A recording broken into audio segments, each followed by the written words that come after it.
भाई बिल्लू पहलवान जिनका जो मर्डर था वो यहीं हमारे ऑफिस के थोड़ी बाहर ही हुआ था, उनका क्या मतलब, वो गैंगस्टर थे, कैसे कैसे उनका लिंक था, और क्या जो वो केस हुआ था उससे फरीदाबाद की जो जनता वो सिक्योर फील करेगी, जो ये खुलेआम जो ये मर्डर हुआ था? बिल्लू नहीं, उनका नाम था बल्लू पहलवान। बल्लू, हाँ, बल्लू पहलवान। तो जो बल्लू पहलवान भाई था वो दिल्ली का रहने वाला था।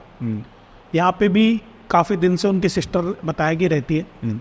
वो अपनी सिस्टर के पास था क्योंकि उनको दिल्ली से तड़ी पार कर रखा था पुलिस ने, क्योंकि उनका जो नेचर था, केसेस वगैरह उनके ऊपर थे, वो थोड़ा कह सकते हो आप कि मतलब गैंगस्टर वाला था।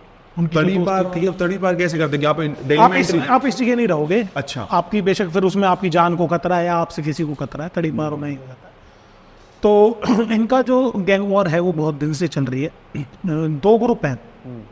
एक तो मंजीत महल जो कि अभी जेल में बंद है, और आपने भी देखा होगा जो गोगी हत्याकांड हुआ था, उसके बाद टिल्लू ताजपुरिया का जेल में मर्डर हुआ था चाकुओं से। तो जो सफ़ेद कमीज में सफ़ेद बालों वाला इंसान टिल्लू ताजपुरिया को बचा रहा था, मैं आपको वीडियो भेज दूंगा, आप लगा देना, वो मंजीत महल था। मंजीत महल एक जाना माना गैंगस्टर है दिल्ली का। उसने नंदू सांगवान, एक लड़का है, उसके जीजा का मर्डर कर दिया था सूरज भान उर्फ बल्लू पहलवान के ऑफिस में। अच्छा। तो बल्लू पहलवान मेन गवाह था। बल्लू पहलवान को भी उस हत्याकांड में गोलियां लगी थी। तो ये बताते थे कि बल्लू पहलवान ने गवाही देने से इनकार कर दिया था मंजीत महल के खिलाफ। अच्छा।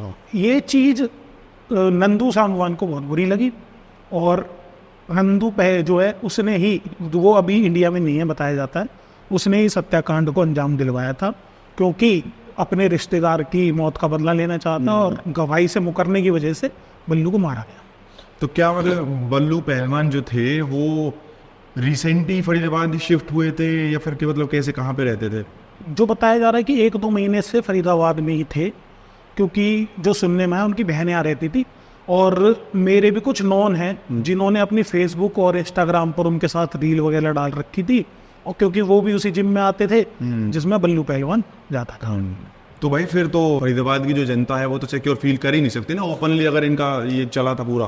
भाई फरीदाबाद ही नहीं, इस टाइम आप देख लो, अभी मुरथल सोनीपत में सुंदर मलिक उर्फ बाबा जो है, उसका हत्याकांड हुआ। उससे पहले मातूराम जलेबी वाला बड़ा फेमस है, उसके यहाँ गोलियां चली हैं। फिर दिल्ली में बहुत केस हो रहे।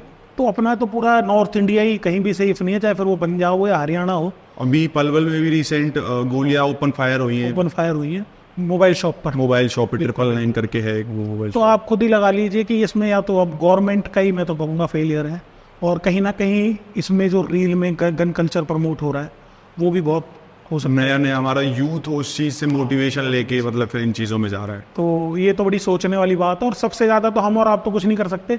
इसमें जो मानी जाएगी गलती वो सिस्टम की मानी जाएगी, चाहे पंजाब गवर्नमेंट हो, हरियाणा गवर्नमेंट हो या फिर दिल्ली गवर्नमेंट हो।